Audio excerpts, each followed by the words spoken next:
आप सभी का आज हम लोग पढ़ने वाले हैं गुरुकुल शिक्षा व्यवस्था के बारे में। भारतीय शिक्षा व्यवस्था में सबसे प्राचीन शिक्षा व्यवस्था जो था वो था गुरुकुल व्यवस्था, है ना?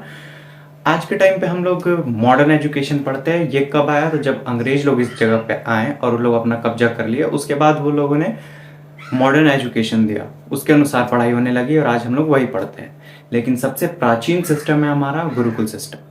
अब बहुत लोगों को लगता है गुरुकुल सिस्टम में होता ही क्या होगा, वही वेद वूद पढ़ाया जाता होगा, शास्त्र। जी नहीं, वहाँ math, science, space science, medical science, हर एक चीज वैदिक समय से चला आ रहा है। पता है कि जब वैदिक काल था, आर्य लोगों का काल था, तब से ये गुरुकुल व्यवस्था चला आ रहा है ना? उसके बाद बताया जाता है कि प्राचीन धर्म ग्रंथ में हमें एयरक्राफ्ट, जिसे आज हम लोग एयरक्राफ्ट के नाम से जानते हैं, वो विमान का भी वर्णन मिलता है ना? उस टाइम पे उसका पूरा फॉर्मूला बनाया हुआ है कि वो उड़ता कैसे है, कैसे काम करता है ना?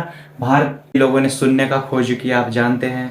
उसके बाद फिर और हम जैसे देखते हैं कि चिकित्सा में प्लास्टिक सर्जरी आज हम लोग जानते हैं, ये आज से नहीं बल्कि बहुत पहले से चला आ रहा है। आप महर्षि सुश्रुत के बारे में सुनेंगे, आप सर्च करके देख सकते हैं उनके बारे में।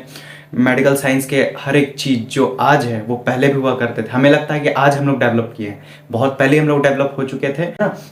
तो आइए अब हम लोग जानते हैं गुरुकुल व्यवस्था के बारे में, वहाँ का व्यवस्था कैसा हुआ करता था। तो गुरुकुल जो था, इसका अर्थ क्या होता है? जहाँ पे गुरु का आवास है, वहां जाकर के शिक्षा ग्रहण करना, उसी जगह को क्या कहते हैं? तो गुरुकुल कहते हैं, है ना? तो गुरुकुल में हमें पता चलता है यहाँ पर में निःशुल्क शिक्षा दी जाती थी। मीन्स कोई पैसा नहीं लिया जाता था, कोई फी नहीं लगता था, जैसे आज के टाइम पे हमारा स्कूल में लगता है, वैसे कोई फी नहीं लगता था। मतलब जिसके पास जो धनी है वो अपने स्वेच्छा से दे दिया करते थे, जिसके पास नहीं है वो दे या ना दे तभी चलता था, है ना? वहां पे सिर्फ गुरु दक्षिणा का प्रावधान था, जो कि स्वेच्छा से दिया जाता है। अब जैसे हम लोग वहां जानते हैं क्या क्या सब्जेक्ट पढ़ाई हुआ करता था, तो वहाँ साइंस विज्ञान पढ़ाई हुआ करता था, गणित, राजनीतिक विज्ञान, जीव विज्ञान, चिकित्सा विज्ञान, भौतिक विज्ञान, जैसे बहुत सारे, खगोल विज्ञान, कला, साहित्य, है ना? साथ ही साथ शास्त्रों का भी ज्ञान दिया जाता था, भाषा का भी ज्ञान दिया जाता था, उसके साथ साथ शस्त्रों का भी ज्ञान दिया जाता था।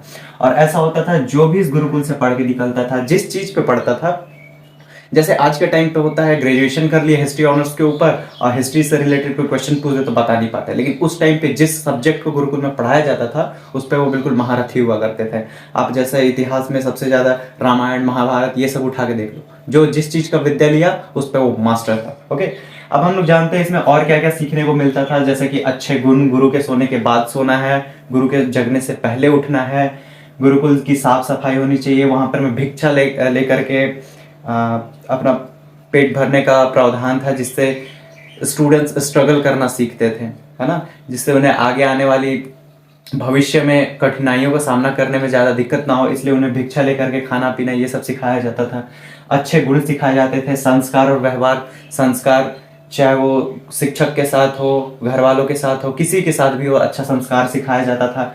भेदभाव नहीं करना सिखाया जाता था। यहाँ तक कि गुरुकुल में भी चाहे वो छात्र किसी राजा का पुत्र हो या फिर कोई ऐसा ही गरीब व्यक्ति हो, सबके लिए समान नियम हुआ करते थे। गुरु की नज़रों में सारे लोग बराबर हुआ करते थे। अब हम लोग जानते हैं वहां पर में सोने के लिए कोई बेड नहीं हुआ करता था, उन लोगों को जमीन पे सोना पड़ता था और खाली पैर चलना पड़ता था। ये सब हुआ करते थे गुरुकुल के नियम। वहाँ का एजुकेशन सिस्टम बेस्ट हुआ करता था।